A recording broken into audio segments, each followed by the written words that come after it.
What a powerful worship. Amen. Sino po dito naabot mo ang kalangitan at ang presensya po ng Panginoon? Grabe. Thank you. Pwede po bang palakpakan natin ang ating mga... Sino ang papalakpakan nyo? Joke lang. Palakpakan po natin ang mga worship team natin. Thank you for bringing us to the presence of the Lord. Naway dumami pa kayo at palakasin pa kayo ng Panginoon. Amen.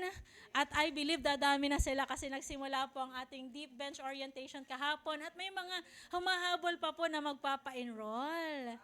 Yung tanong mo yung katabi mo, nagpa-enroll ka? Oh, wala siyang sagot. Okay. Amen. Good morning, Lighthouse family. Good morning to our Lighthouse family na nasa online. Okay lang ba na i-comment nyo dyan? Good morning. And also, sa atin po mga nandito, okay lang po ba tumayo tayong lahat sandali? Ayan, para tayong mahihinhin ngayon, no? Pwede bang sabihin mo sa tatlong katabi mo, masaya ako, nakasama kita ngayon. Ayan. Amen. Kahit na nag-away kayo kanina, sabihin mo, masaya ako. Hindi, joke lang. Okay po, sige, maaari na po tayo makaupo. Welcome home. Welcome to your safe and happy place. Amen? Grabe, ang saya ng araw na to. Hindi ko alam kung natuwa rin po kayo, hindi po nasuyahan. Natuwa kayo sa araw na to. At excited, hindi po ba? Amen. Excited at masaya. Amen. Sige po, hindi ko na po papatumpik-tumpikin pa kasi masaya po tayo. Pag masaya, dapat sinasabi ka agad, di ba? Amen. Alam ko, isa to sa mga most awaited and excited kayong inaabangan every Sunday. Parang may naririnig ako maingay. Tama ba? May naririnig po ba kayo? Ako lang yung maingay, di ba? Oo. Patahimikin na po ba yung maingay sa harap? Hindi po. Okay. Sige po. Ayan. Ang pag-uusapan natin po kasi ngayong umaga is very exciting.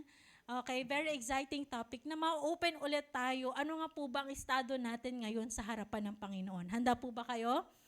Kasi po ang topic natin ngayon is entitled, pwede po bang basahin nyo sabay-sabay? 1, 2, 3, go! Birthright. Ayan. Okay, bago ko po explain ano ang mayroon sa birthright, let's open our Bible. Kung may Bible kayo, maganda. Kung wala, you can read it with me in Genesis 25 verses 29 to 34 in NIV version. Sabi dito, ako po muna magbabasa. Mamaya na lang po kayo sa Tagalog version. Once when Jacob was cooking some stew, Esau came in from the open country, famished. He said to Jacob, "Quick, let me have some of that red stew. I'm famished." So that is why he was called, also called Edom. Jacob replied, ito ang adding niya, "First, tell me your birthright. Look, I am about to die." Esau said, "What good is that birthright to me?" But Jacob said, "Swear to me first." Mangako ka muna. So he swore an oath to him, selling his birthright to Jacob. Then Jacob gave Esau some bread and some lentils too. He ate and drank and then got up and left. So Esau despised his birthright. In Tagalog version, para po mas maintindihan natin. Okay lang po ba na kayo ang magbasa sa page na to? 1, 2, 3, read.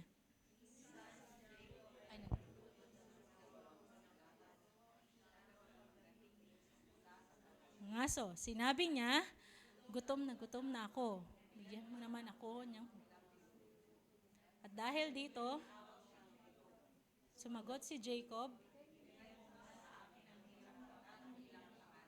Next. Na ako. Sabi ni Esau, aanhin ko pa sa gutom. Kung gayon, sabi niya ako, sumumpa ka muna. Sumumpa nga si Esau at ibinigay kay Jacob ang karapatan ng pagiging panganay. Last verse, binigay naman ni Jacob kay Esau ang niluto niyang gulay at binigyan pa ito ng tinapay. Matapos minom, umalis na agad si Esau. Iyon. God bless the reading of His Word. Before ko po ituloy ang salitang ito, ang ating pag-uusapan ngayon, okay lang po ba na pumikit tayo at manalangin? Salamat po, Panginoon, sa umagang ito. Excited po kami muli sa salita na galing lamang sa iyo. Hindi po salita ng tao, pero salita na muli makakapagpabago sa aming mga magulong buhay, makakapag-ayos nitong buhay namin, Panginoon. Maaaring kami po ngayon ay nanghihina, mapapalakas kami ng salitang ito. Kung kami man po ay nagkakamali, aayusin kami ng salitang ito.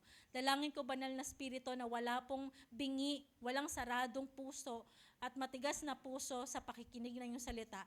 Lahat po kami ay handa ng makinig, handang magpabago, handang makareceive ng revival ngayong umaga. Salamat po, pinupuri ka namin at pinapasalamatan sa pangalan ni Jesus.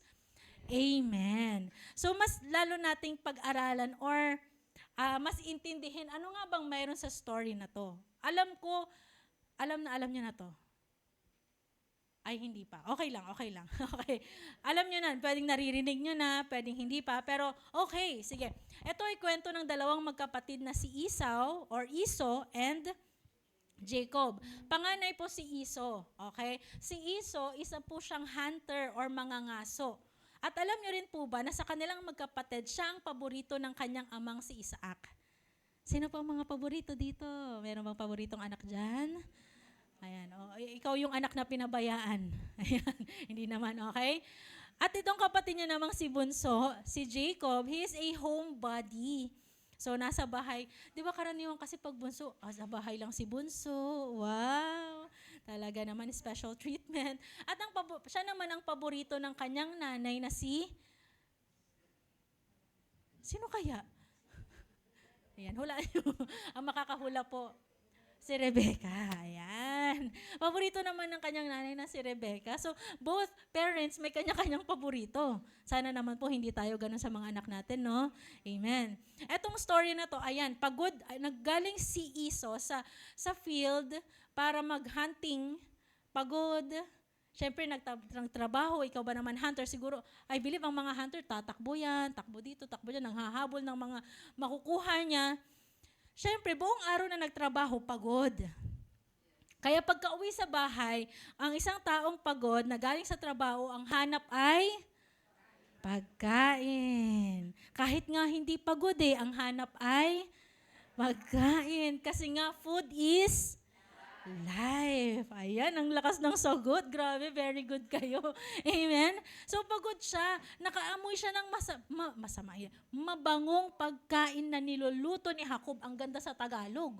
Sabi niya doon, sinabawang pulang patani. Tingnan mo yung sa verse. Sa verse 1. Ayan, sabi yun, nagluluto kasi si Jacob ng sinabawang pulang patani. Ano ulit? Ayan, ano ulit yung niluluto? Akala nyo tongue twister ito, no? Hindi tayo nagta-tongue twister. Nakaamoy siya, parang ang bango. At alam nyo ba, pag gutom ka, kahit hindi masarap sa paningin, masarap sa pang-amoy. Tama ba? Sabi niya, kapatid, bigyan mo naman ako niyan.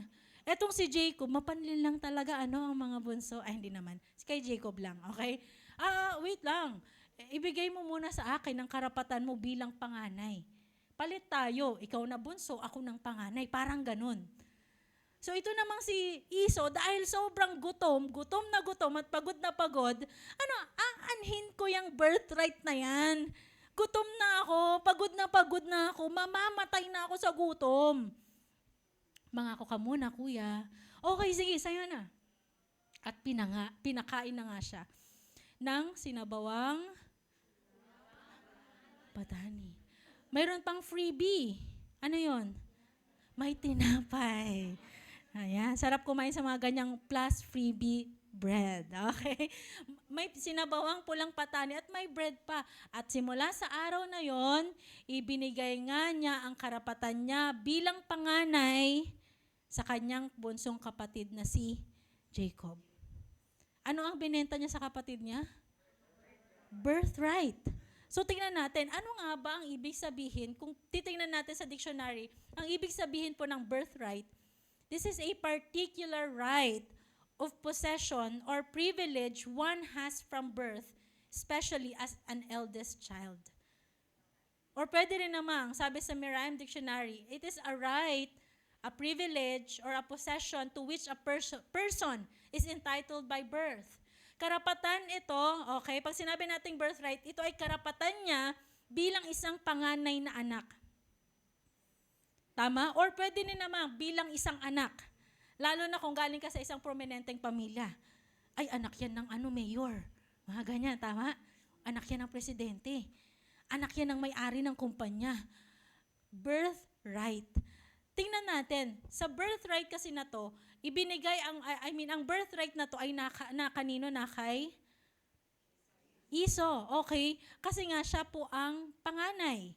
Kung titingnan naman natin, ano ang firstborn? When we say firstborn, in Greek word is prototokos, double T-O yan. Prototokos signifies priority. Tingnan mo yung katabi mo. Mukha ba siyang priority ng pamilya? O pabigat ng pamilya? Hindi. Hindi yan, okay? So kapag panganay ka pala sa pamilya, ikaw ang priority. Are you here? Wow, sana all priority. Okay? Sa kanilang magkakapatid, si Esau ang priority ng pamilya. Ang saya palang maging panganay sa panahon nila. And sometimes, actually, may mga ilang points pa rin dito na ang panganay lang pinag-aaral. The rest of the family, bahala na kayong mabuhay. Okay, hindi ko alam mga panahon noon. Tama? Ang nakapag-aral lang yung panganay. Pero ang nakakalungkot, yung panganay nagloko. So, yung pinag-aralan nawala. Ayan. So, tingnan natin, ano ba nga bang background ng pagiging firstborn noon sa panahon ng Bible? Okay? These are the things na right ng isang firstborn. Number 1 is you would inherit the leadership position of your father's house. So, kung sakali man po na mamatay si tatay, ikaw na ang susunod sa trono. Are you here? Actually, nangyayari din po sa panahon natin yan ngayon. Tama? Yung panganay na, ikaw, di ba, kapag may namatayan, tapos pamangkin mo, anak, pamangkin ha, ikaw na ang bahala sa pamilya nyo. Tumayo ka ng tatay sa iyong pamilya. Are you here? Leadership position. Number 2, rights ng isang firstborn is you would receive a double portion of the inheritance. Yan ang maganda. Parang yan lang ang gusto nyo, no? Yung double portion of blessing or inheritance. Mas matindi yung blessing pag panganay. Pero kung sa panahon natin ngayon, ang tagapagmana ay bunso, tama? Naalala ko, basta sa family ata yun, itong bahay na to, yung ancestral house, ang magmamana si bunso. Yung mga panganay, pangalawa, pangatlo, hanap na kayo ng bahay sa labas. Joke lang. Pero bunso daw sa panahon na sa atin. Pero sa kanila, kapag panganay ka, double portion ang blessing or inheritance mo. Third naman, in case of the patriarchs Abraham, Isaac, and Jacob, you would inherit the priesthood position.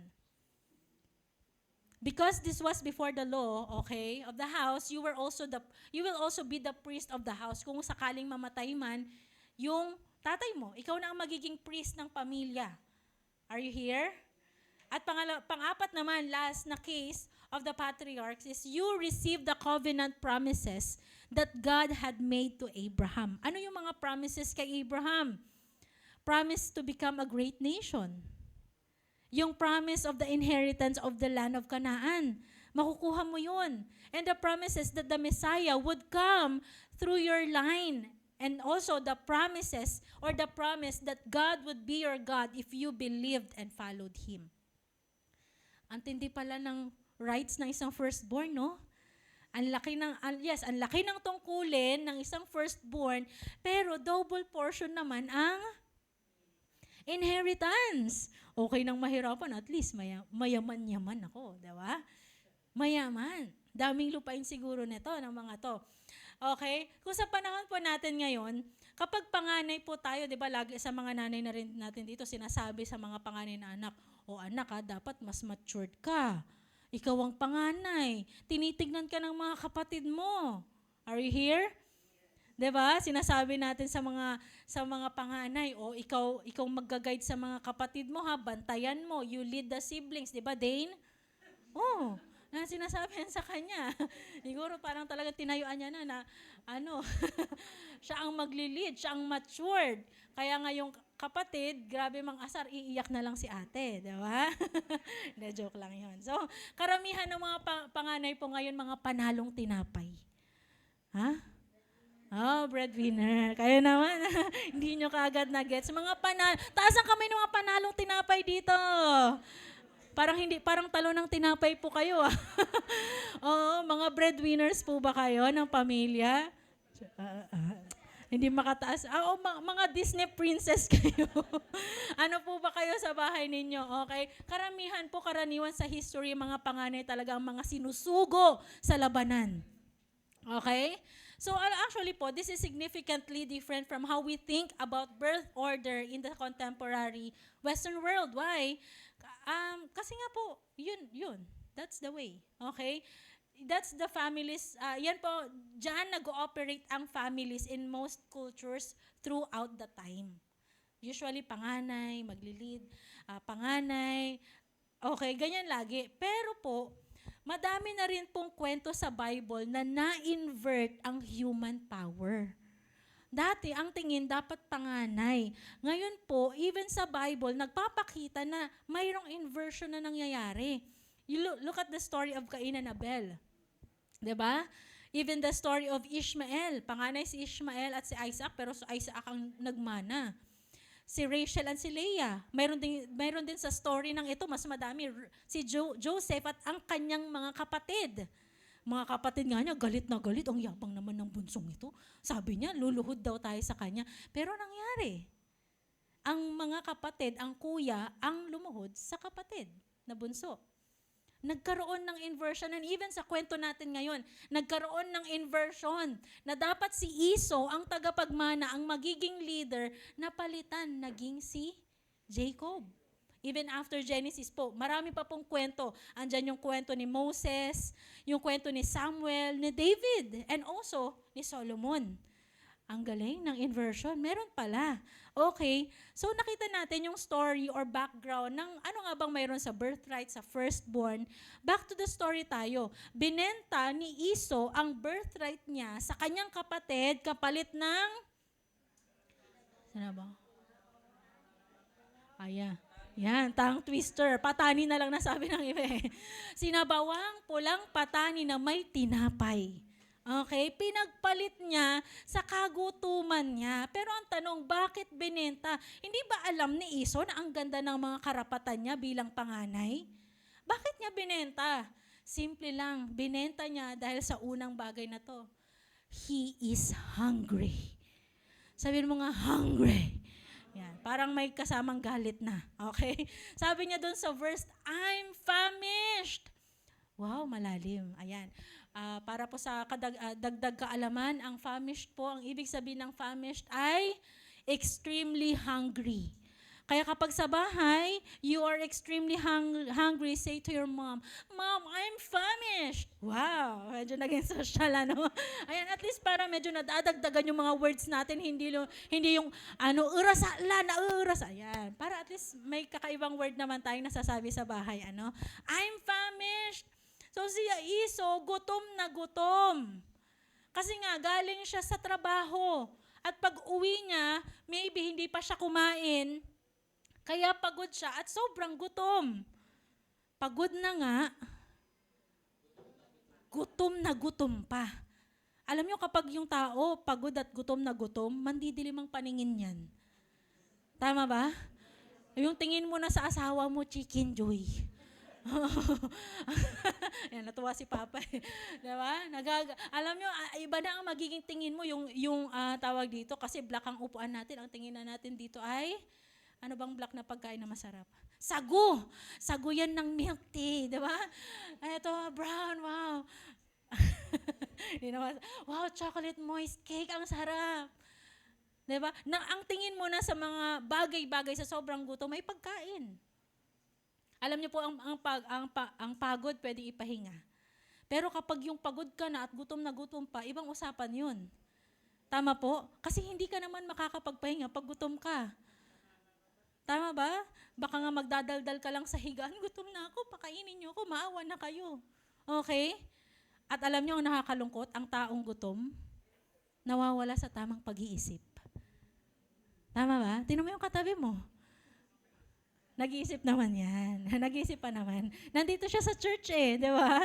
Oo, nag-iisip pa. Okay? Alam niyo, sa sobrang gutom ang isang tao, nangyayari, yung iba nakakapagnakaw. Tatanungin mo, bakit ka nagnakaw? Wala na po kasi kaming pangkain. Gutom na ang mga anak ko. Yung mga iba dyan, sabi ko nga, nagagalit. Yung nanay mo na Disney princess, pagkagising mamaya, dragon na siya. Oo, magiging Lion King. Ayan, magiging Lion King na si nanay. May example ko nga sa inyo, yung kapatid kong si Jordan. Ayan, natatawa kami lagi, pinagtatawanan namin siya lagi pag naaalala namin to. Proud na proud siya sa akin eh. Ate, may chicken joy ako. Talagang may chicken joy ako. Ako naman, syempre, hindi ako gutom, so pakels, di ba? Wala akong pakialam. Proud na proud siya, yes, may chicken joy ako. Talagang parang kulang na lang ata. Kung may Facebook Live, siguro mag-Facebook Live yung sasabihin niya, may chicken joy ako. So, excited kumain kasi gutom. Nalingat lang, kumukuha ata ng pagkain. Wala na yung chicken joy. Nawala. Nagulat siya, may dumaan na pusa. Alam niyo ba ang nakakatawa dito? Nasa likod kasi ako ng bahay sa kwarto namin. May bintana doon, nakaupo ako. May tumakbong pusa at may tumakbong Jordan. Natatawa ako kasi, bakit tumatakbo yung kapatid ko sa labas? Yun pala, hinahabol niya yung pusa na may hawak na chicken joy. Alam mo, pag gutom ka, kahit pusa ka pa dyan, hahabulin kita. Chicken joy ko yan, di ba? Siguro pag nahabol niya yun, kakatayin niya rin yung pusang yun eh. Okay, wala eh, ang bilis ng pusa. So, in other word, hindi siya nakakain. Kanin na lang, okay? Grabe, no? Alam mo, ang worst pa kapag ang taong gutom na gutom, nakakapatay.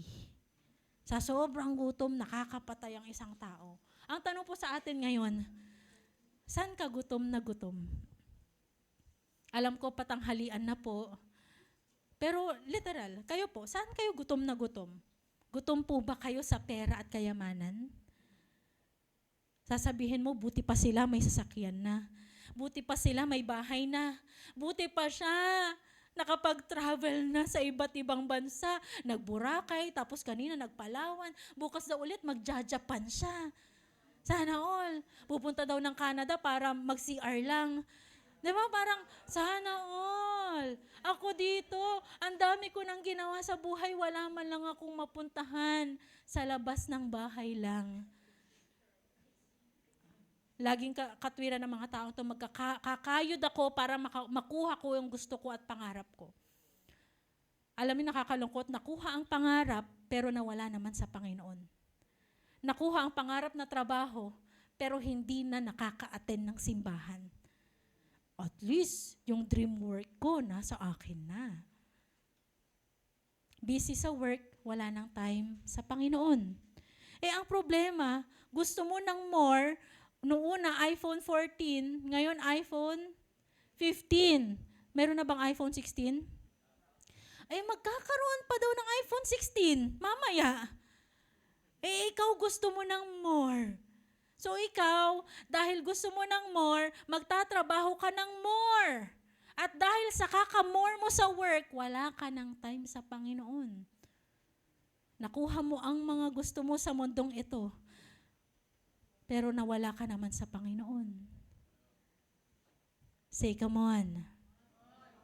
May pera, pero wala sa Panginoon. Saan ka pa gutom? Gutom rin po ba kayo sa relasyon? Sa mga naghahanap na po dyan ng relasyon, yung kanina sabi nila, kailangan na din. Ayan, okay lang naman. Kung kailangan nyo na talaga ng relasyon, hindi po namin kayo pipigilan. Pero kung sa tingin mo, hindi pa naman panahon para mag-asawa, bakit mag-aasawa ka na? Or pwede rin namang nasa panahon na, pero kahit sino na lang? Are you here? Buti pa siya, may nagmamahal, may nagtatanong kung kumain na ba ako. Did you eat na? Wow. Eat well, my love. Mama. Baby. Diba? Yung diring-diri sa mga baby nung nagka-boyfriend, baby, my love, so sweet. Diba? May hatid sundo. Sana all my boyfriend. Sana all my girlfriend. Sana all may asawa na. At dahil gutom sa relasyon, may kumindat lang, tayo na ha. Ay. Oh.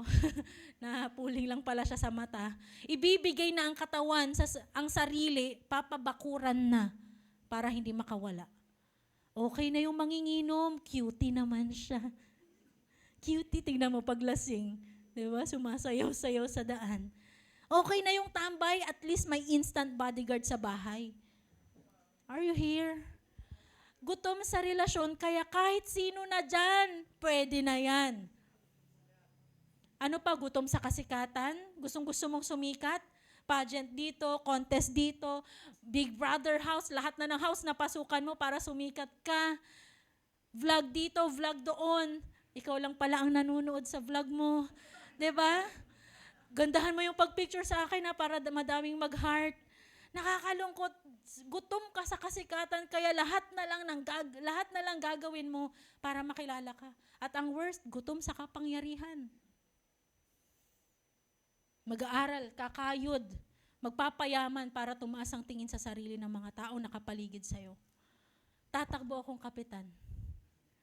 Iboto niyo ako, Diba? Pag binoto niyo ako, madali akong lapitan pero hindi niyo mahahanap. Diba? Parang ganyan. Okay? Gagawin ng lahat, ma-promote lang. Kahit na galing sa maling paraan. Alam niyo po, ang taong gutom na gutom, gagawin ng lahat, makuha lang ang makakapagpuno sa kagutuman niya. Again, ang tanong ko po sa inyo ngayon, ano nga po ba ang pinapakain mo sa'yo? Tama pa ba? Lahat naman po tayo nagugutom. Pwedeng literal na gutom, pero gutom din sa kung anong mga bagay na ginagawa natin. Unang bagay, bakit niya binenta? Kasi gutom. Pangalawa po, binenta niya because he is dying. At from the word na sinabi niya sa kapatid niya, I am about to die. Sino po dito makakapagsabi na mamamatay ka kapag isang araw hindi ka kumain? Meron na po ba dito isang araw na hindi kumain tas namatay? Wala, di ba? Buhay pa kayo no? Hindi po. Oo, manghihina ka, pero hindi ka kaagad mamamatay. OA lang itong si Iso, no? OA.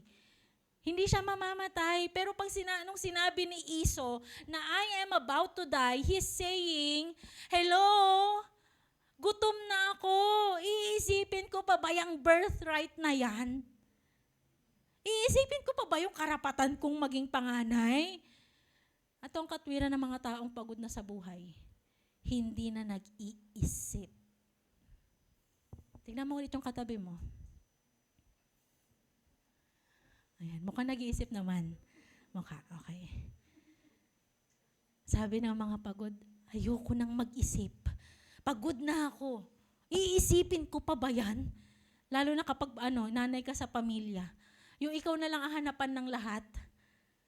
Yung brief ko, nasaan yung medyas ko? Nasaan yung hikaw ko? Di ba lahat na lang tatanungin iisipin ko pa ba yan? Anong isusuot ko? Di ba? Lahat na lang. So nakakapagod kung iisipin mo ang lahat. Pero sabi ni Bishop Manny, ang pinaka-worst na desisyong ginawa mo ay yung huminto ka ng mag-isip. Ayaw mo nang mag-isip. Bahala na. Kung ano na yung mangyari, o di go.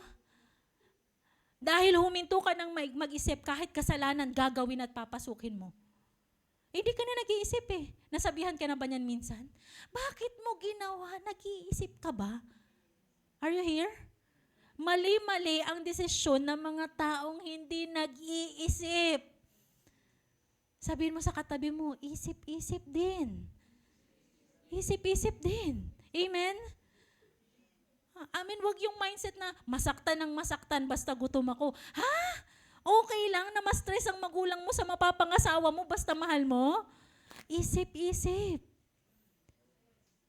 Okay lang sa'yo na iwan ka na ng lahat, hindi ka maging kaibigan o kaaway ka ng lahat, basta nasa posisyon ka? Come on, isip-isip din. Tanungin mo ulit yung katabi mo, nag-iisip ka ba? Amen? Paganahin ang utak. Kasi kapag hindi pinapagana ang utak, nangangalawang. At kapag nangalawang, hindi na gagana. Gusto niyo pa bang gumana sa mundong ito? Paganahin ang isip. Amen? So with no regard for the future and only looking at the present, nangako si Esau sa kanyang kapatid at binenta ang birthright niya dahil lang sa... Ayan. So, aalis kayo na mayroong alam na other menu sa bahay. Ano ulit? Samahan nyo ng tinapay. Amen. Baka mamaya yan ang lunch nyo, ha? Okay? Dahil lang sa sinabawang pulang patani na yan, nawala ang karapatan niya bilang panganay. Yes, nabusog siya panandalian. Pero hindi niya alam, ito na ang simula ng magulo niyang buhay. Alam niyo po, si Esau, isa siyang halimbawa ng isang taong hindi nag-iisip. Masakit mang isipin at masakit mang tanggapin kung nag-iisip pa tayo. Oo, hindi nga talaga siya nag-iisip.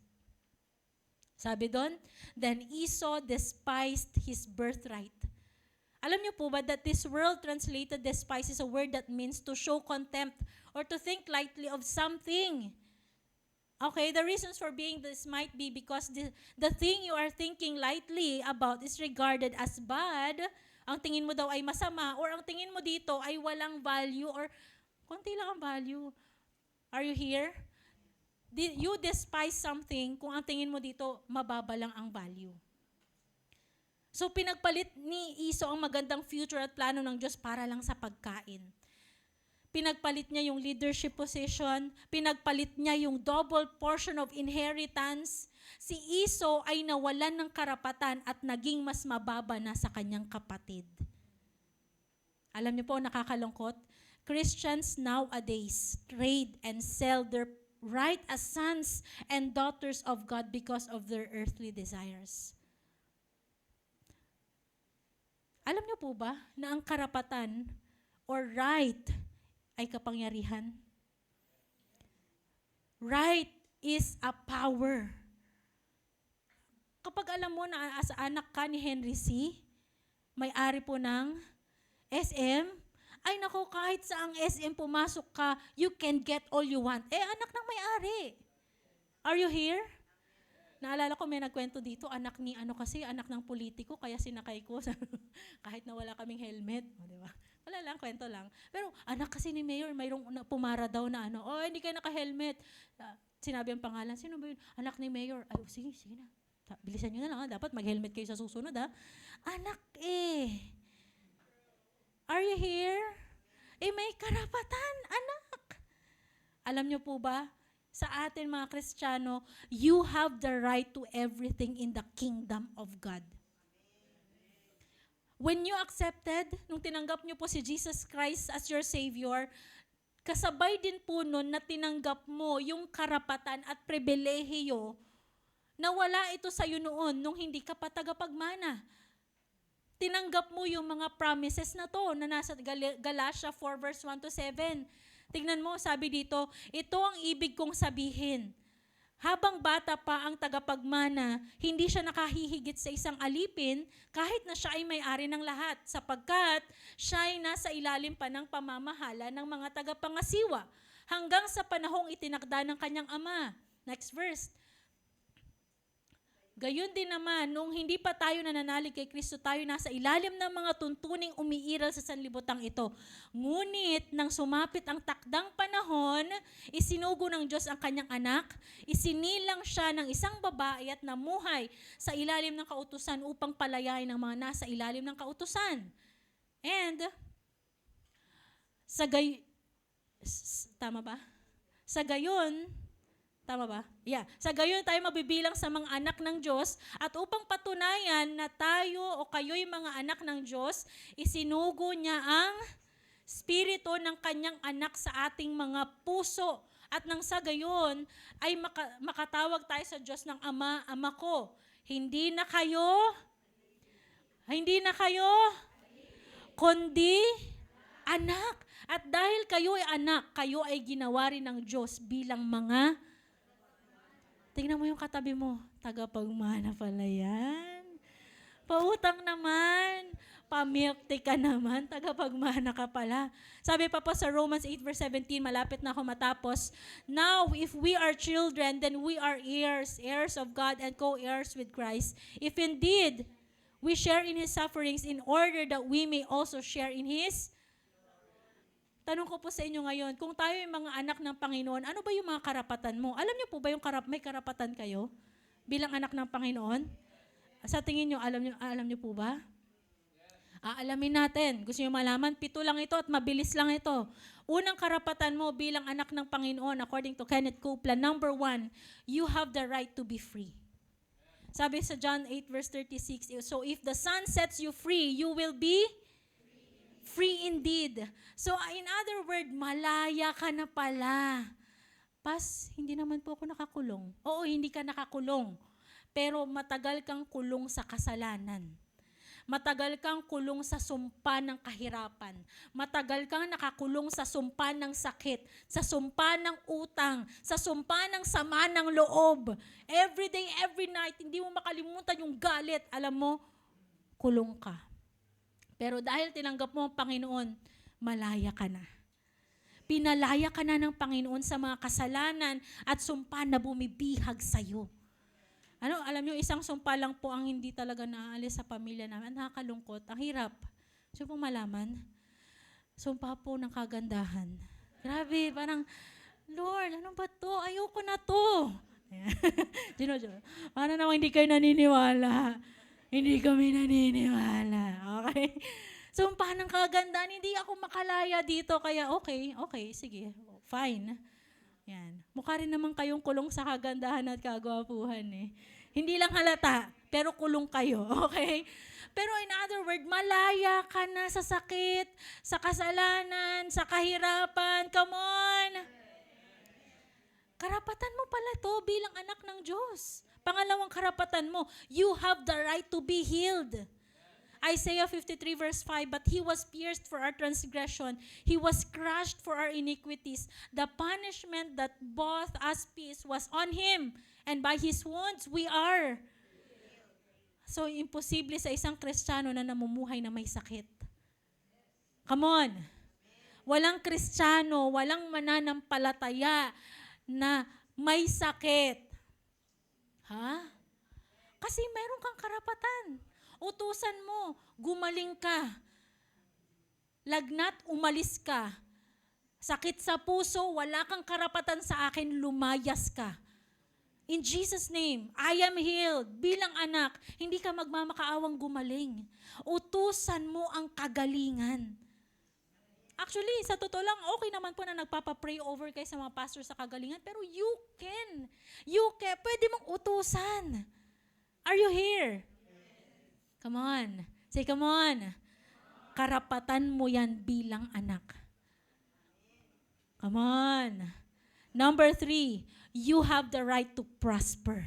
Come on, parang masaya to ah. You have the right to prosper. In 2 Corinthians 9 verse 8, and God is able to bless you abundantly, so that in all things, at all times, having all that you need. Grabe, ang saya namang sabihin nito. Having all that you need, you will abound in every good work.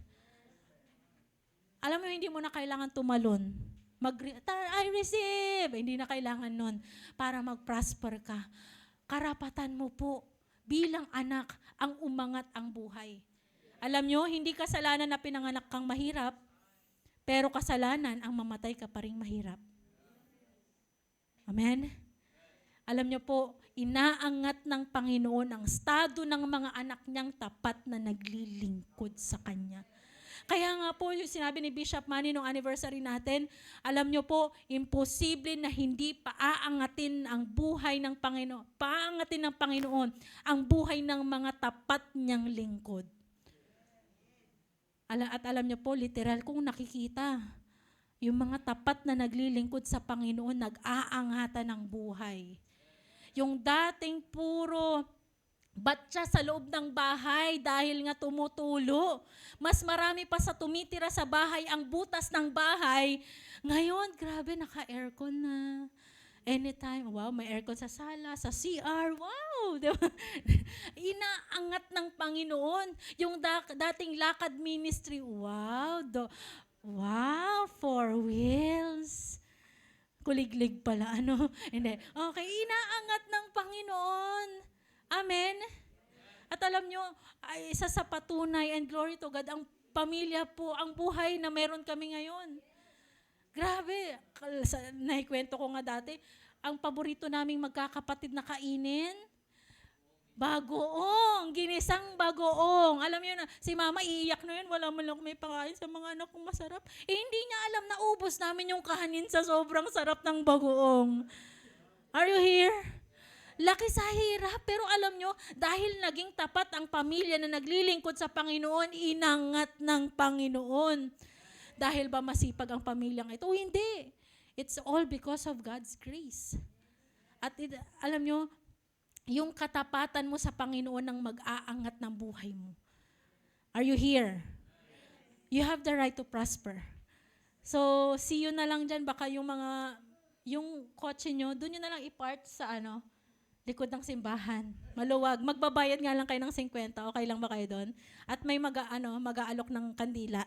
Pwede na rin, okay? Magugulat na lang kami, 5 years, 10 years from now, nako, tigi-isang 4 wheels. Amen?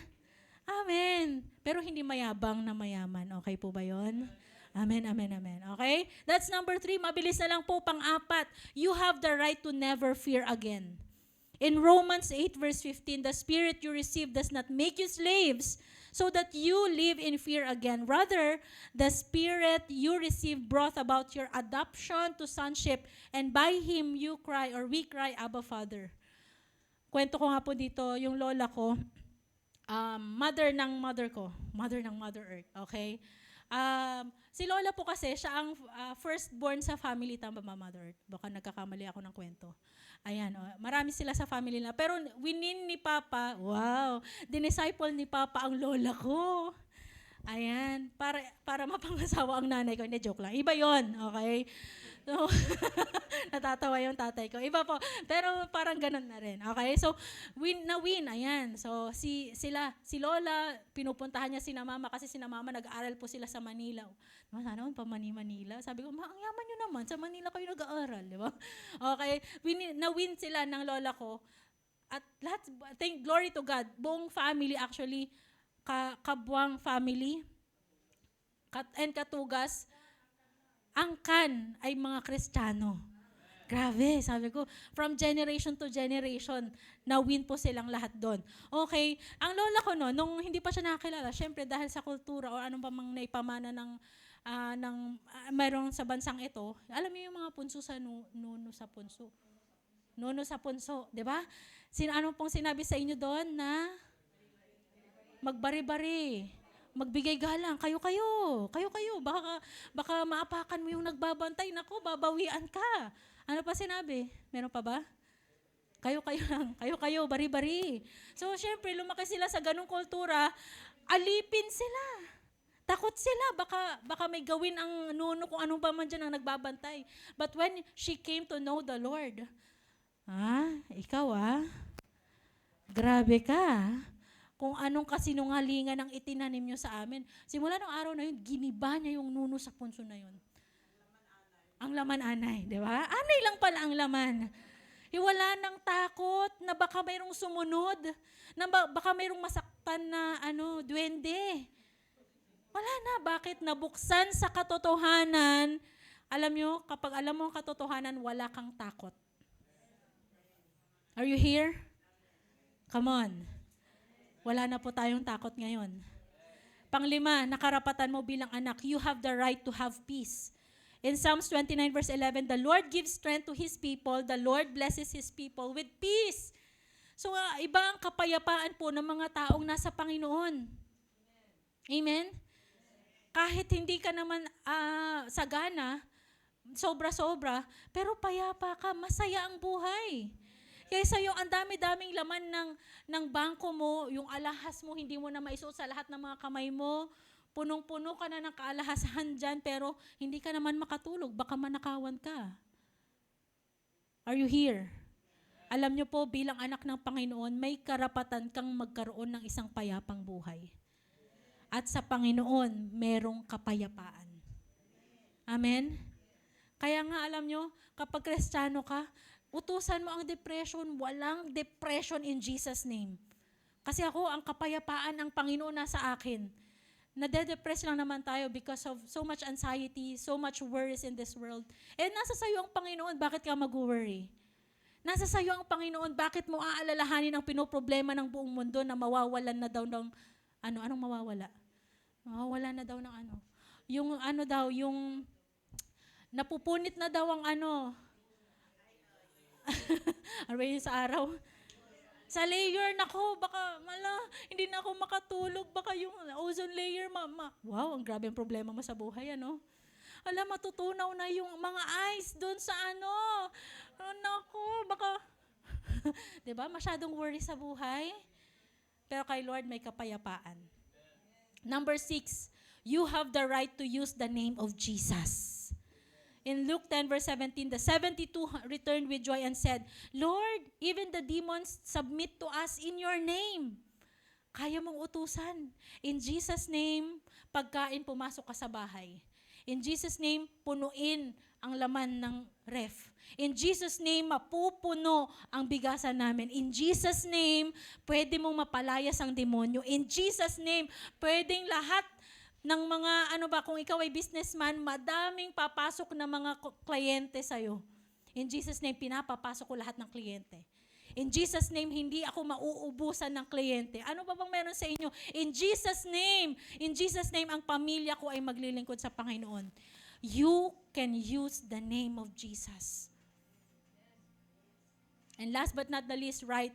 You have the right to always triumph.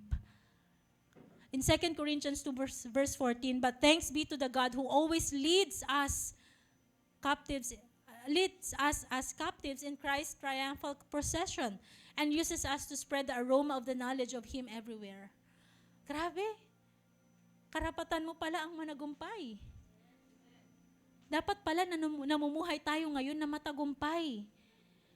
Wala ang thinking ng matatalo ako, talunan ako. No, in Christ, I am victorious. In Christ, kapag nasa Panginoon ka, mananagumpay ka.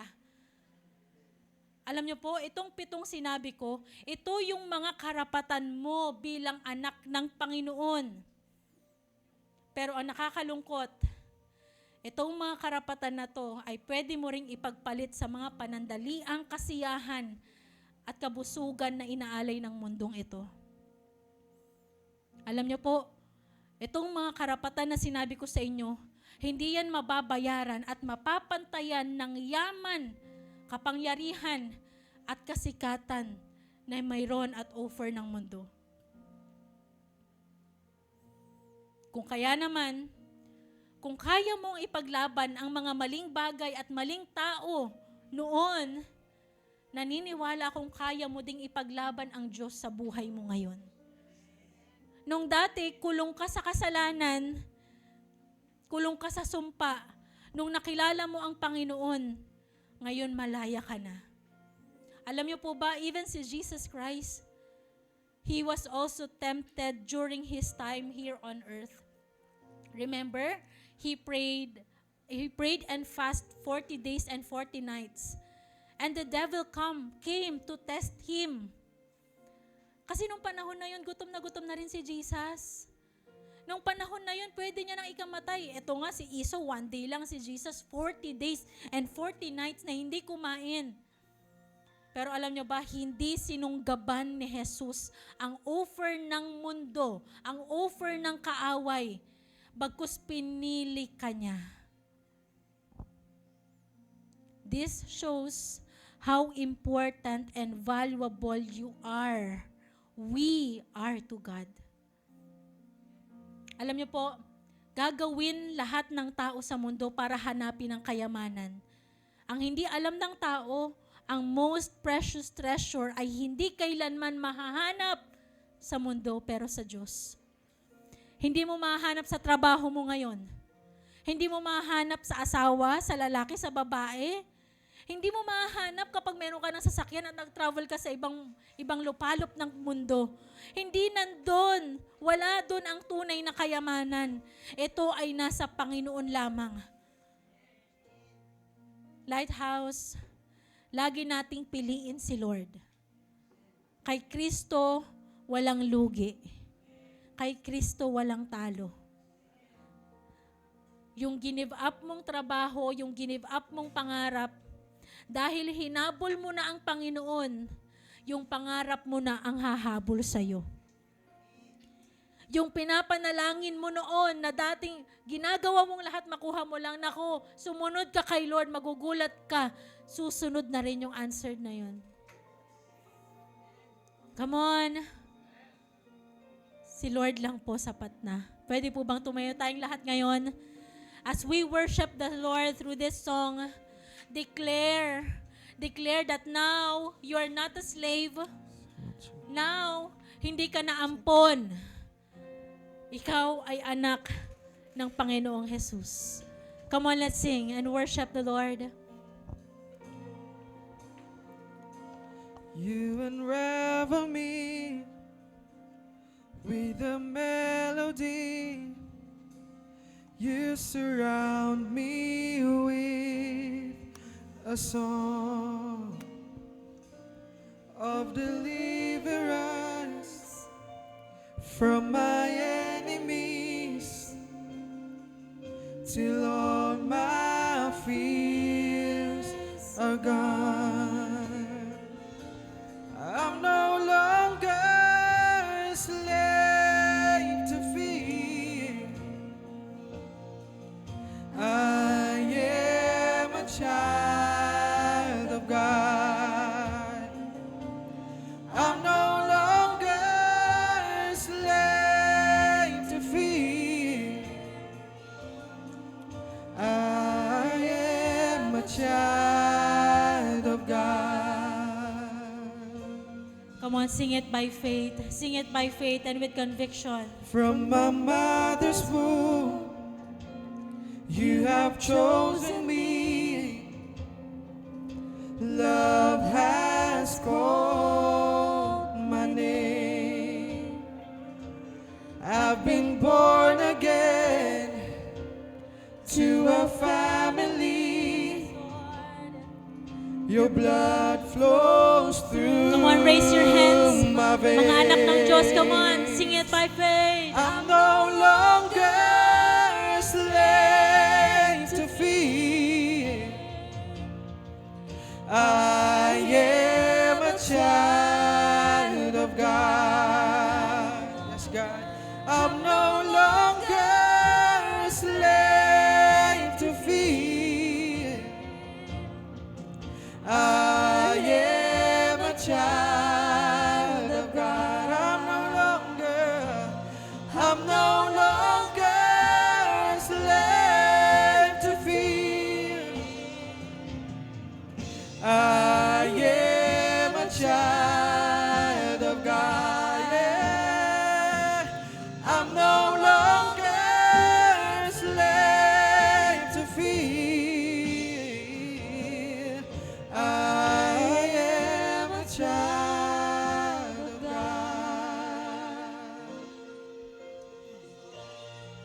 I'm a child of God. Child of God, Lord. Come on, sing it again. I am surrounded by the arms of the Father. I am surrounded by songs of Come on, pinalaya ka na ng Panginoon. deliverance. Hey! We've been liberated Yes, God. from our bondage. Woo! We're the sons and the daughters. Yes, Lord. Let us sing our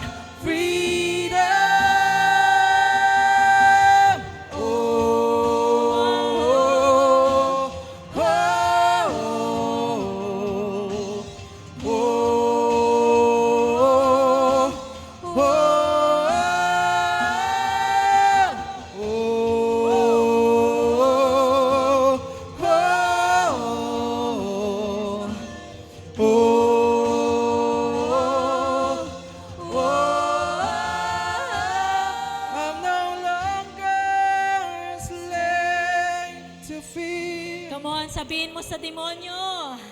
I am a child Anak ako ng Diyos. I am a child of God. I'm no longer a slave to fear. I am a child. For the last time, sing it again. I'm no longer a slave to fear. I am a child of God. Yes, Lord. I'm no Thank you, longer Jesus. a slave to fear. I am a child of God. Lord, salamat po, Panginoon. Thank you for reminding us again our position as your sons and daughters. This time, we ask for forgiveness. Na sa mga panahon na ipinagpalit ka namin sa pangarap, ipinagpalit ka namin sa tao, na Lord, ipinagpalit ka namin sa kayamanan, sa kapangyarihan, sa kasikatan. Lord, patawarin mo kami na masyado kaming nabulag sa mga offer ng mundo na hindi namin alam. Akala namin kami nagkakaroon pa, pero unti-unti na pala kaming nauubos. Sa oras na to, Lord, bumabalik ako. Lord, bumabalik ako. Hindi na bilang alipin, pero bilang anak mo, Panginoon. Come on, 1 minute. Can you just thank the Lord? Lord, thank you for dying on the cross. Lord, thank you for saving me. Lord, salamat na hindi na ako alipin, na hindi ako ampon. Lord, anak mo pala ako. Lord, salamat po. Na simula po sa araw na to, hindi na ako mamumuhay na kulong sa kasalanan. Hindi ako mamumuhay sa mundong ito na punong-puno ng puot, ng galit, ng karamdaman, ng sakit. Hindi ako mamumuhay sa mundong ito, Panginoon. Nalulong sa kasalanan. Pero Panginoon, bilang anak mo at sa grasya mo, mamumuhay na naaayon sa iyong kalooban. Lord, salamat po. Mahal na mahal ka namin. Come on, say to God, mahal na mahal kita, Panginoon. Lord, mahal na mahal kita, pinupuri kita, pinapasalamatan kita, tinataas kita. Maghari ka sa buhay ko, maghari ka sa pamilya ko, maghari ka sa business at sa pag-aaral ko in Jesus' name.